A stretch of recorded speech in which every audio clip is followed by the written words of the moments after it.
zangu wana wa Iringa, mimi sitakuwa na mengi sana leo. Nimesimama mbele yenu. Nyinyi wananchi wa Iringa ndio mliniweka kwenye ramani ya siasa Tanzania.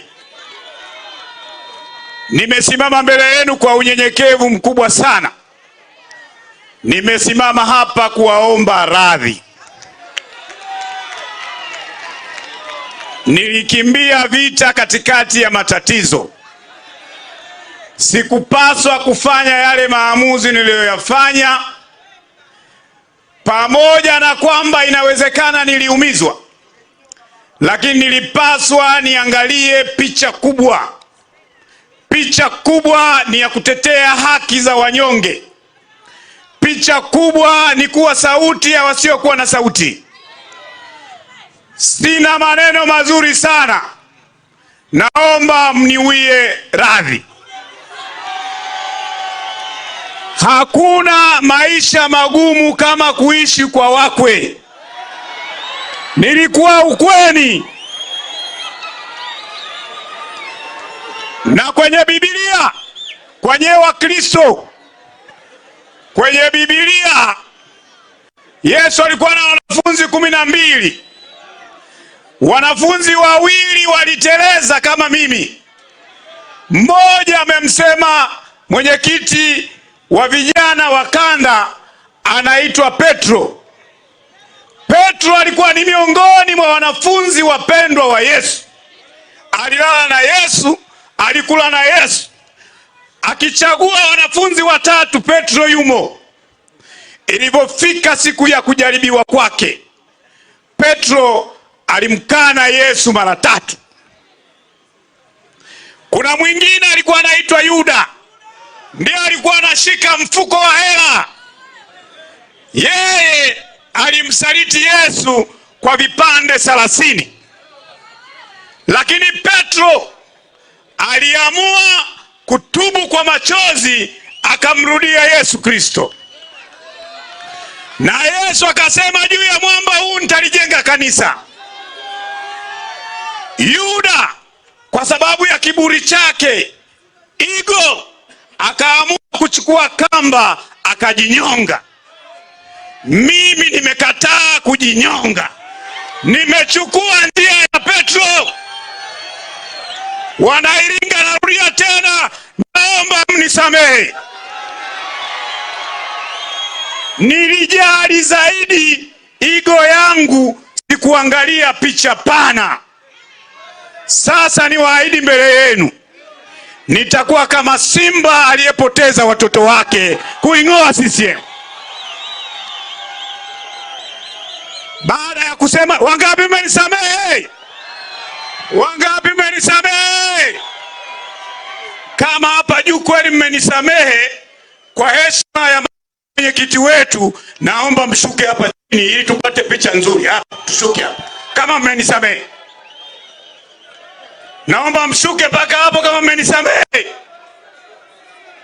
Basi hamjanisamehe. Shuke basi kama mmenisamehe. Asante, tusipoteze muda. Nina mambo mawili ili nisichukue muda zaidi.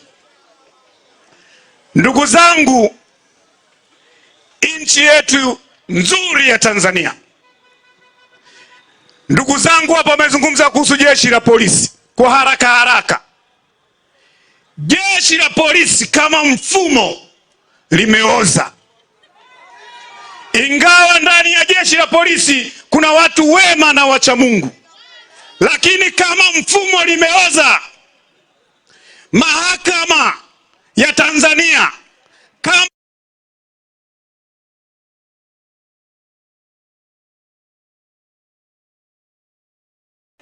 usalama wa taifa wa nchi hii kama mfumo.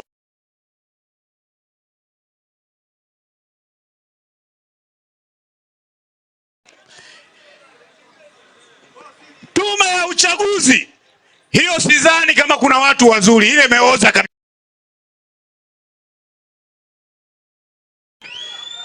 Ndugu zangu, Chama cha Mapinduzi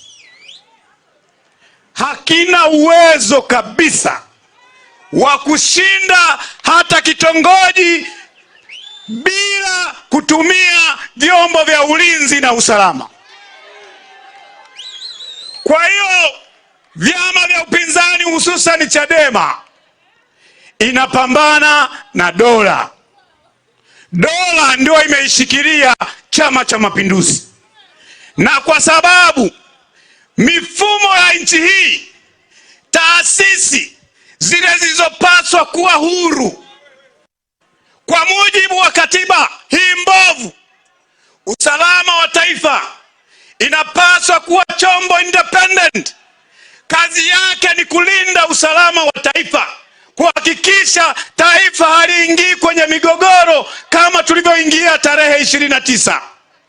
Na Iringa haijatajwa kwenye tume ya Chande, watu walikufa hapa. Uongo kweli? Waliuawa watu kama digidigi. Mimi dhamira yangu ilinisuta, na kabla sijasahau yale mauaji yalivyotokea, mtoto wangu wa kiume wa 8 akasema, baba, mimi na kaka yangu wawili, kama tungekuwa miongoni mwa zile maiti za Mwananyamala, ungeendelea kusema kidumu Chama cha Mapinduzi? Did you know that Jik removes more types of stains than you think? They got a bit carried away, didn't they? Yangu ikanisuta. Kipimo cha uharibifu cha uwaji wa aina hile hata wakati wa vita vya Kagera haijawahi kutokea.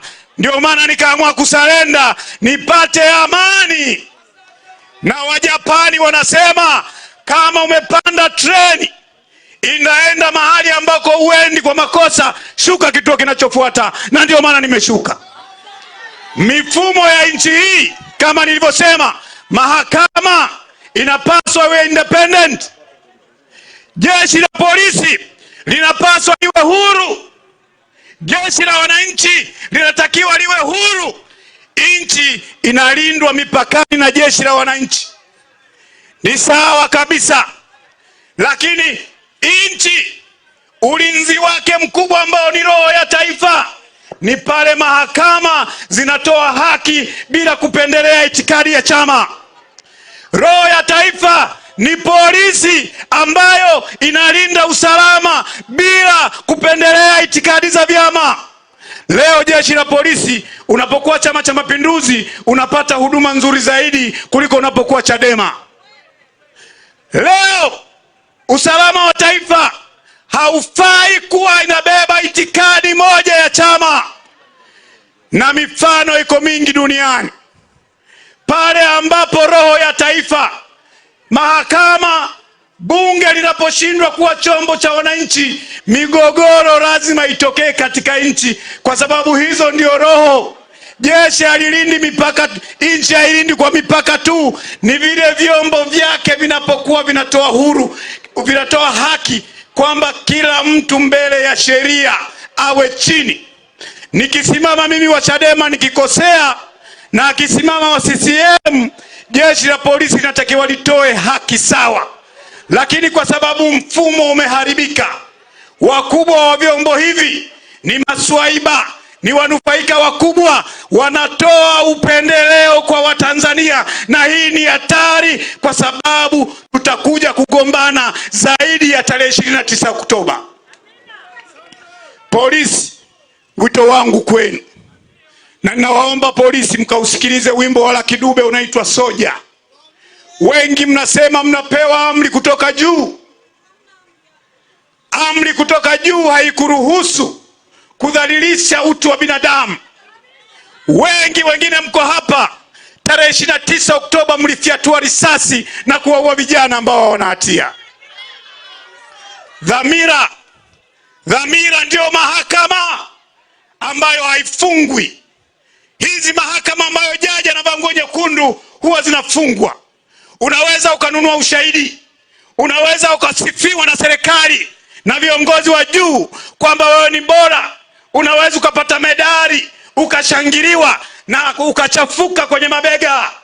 Lakini dhamiri ukilala inakuambia uliua. Na ninapozungumza sasa hivi uliopiga risasi unakumbuka yule kijana uliomuua. Dhamiri inakwambia wewe ni madala, you are madala. Umemuua kijana kwa kisingizio ya amri kutoka juu. Na hatia haina kaburi. Hatia huwezi kuizika. Amri kutoka juu haikufanyi udhalilishe utu wa mtu. Jeshi la polisi, mmeua watoto ambao hawana hatia. Mmeua. Mkasikilize wimbo wa Lucky Dube unaitwa Soja. Historia inaonyesha wale walioua watu kule vita vya Hitler, wakati wa Hitler, walivyokuwa wazee, walitoka hadharani baadaye, walikuwa hawalali. Kwa sababu sauti za wale watu waliokuwa wanawaua hawana hatia, kila wakilala zinakuja kwenye vichwa vyao. Kila wakilala vinakuja kwenye vichwa vyao. Walishindwa kulala. Bunduki mlizopewa ni za kulinda raia wa Tanzania, sio kuua watu.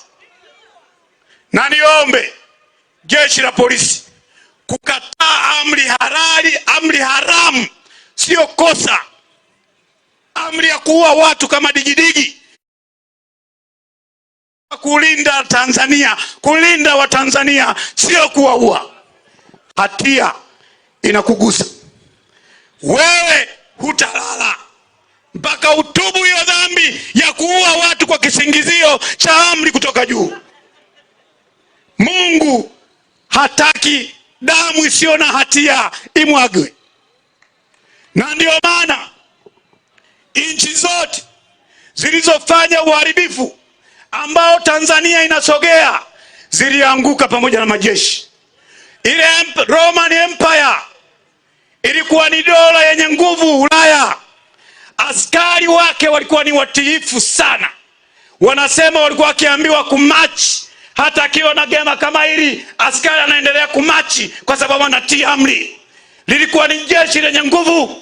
Lakini dola ya Rumi haikuanguka kwa sababu ilishambuliwa na majeshi ya kutoka nje. Dola ya Rumi ilianguka kwa sababu waliua roho, waliua mahakama, waliua jeshi, waliua parliamenti, vikawa vyombo vya kutumikia watu wachache. Tanzania vyombo hivi vimegeuka vinatumikia watu wachache. Tena wengine hawapo kisheria, hawajachaguliwa. Wengine ni ndugu tu wanatoa amri. Ndio maana unasikiaga polisi wanasema amri kutoka juu. Hiyo amri ya kutoka juu ni ya wapi? Kuna watu ni invisible. Nchi hii na invisible networks. Naongea na ujasiri, najua consequences zake.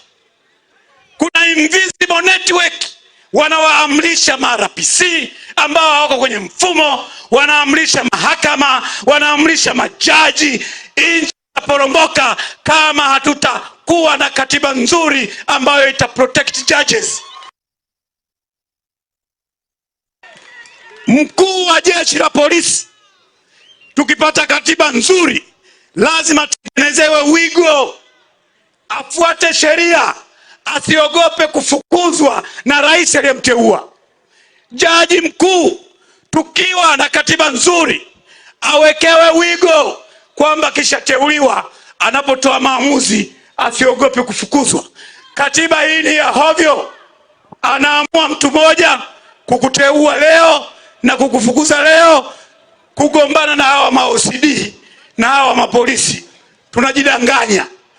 Shida kubwa ni kubadilisha katiba itakayokuwa na bunge lenye meno. Hili bunge ni kiini macho, ni wabunge wapige makofi, ni bunge ambalo haliwatetei, ni bunge ambao wanagawana posho.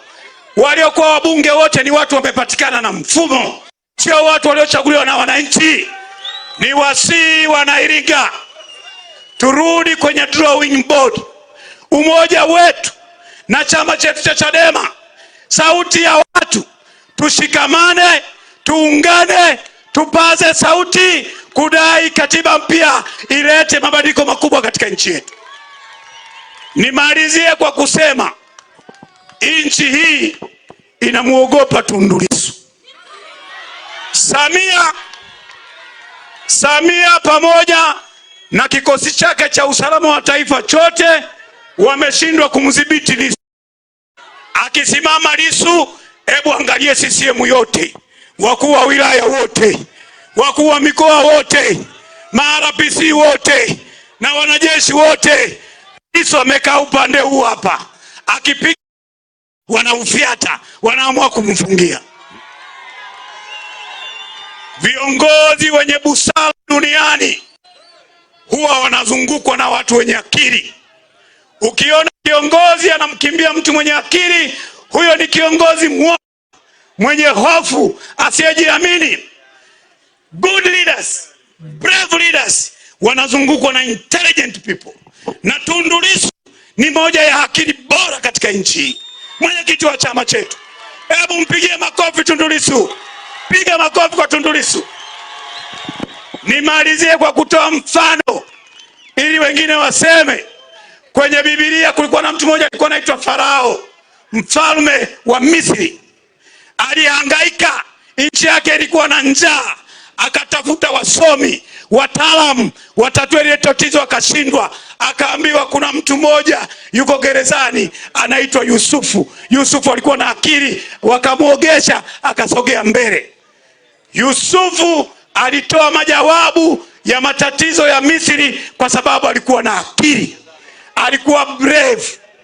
Viongozi waoga wanawafungia wenye akili.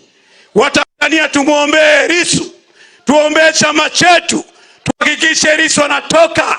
Farao alikuwa na platform, Yusufu alikuwa na wisdom.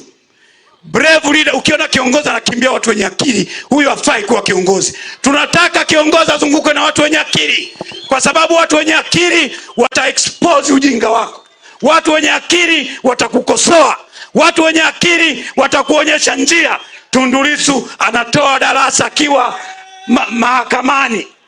Hata CCM wanakaa wanamsikiliza.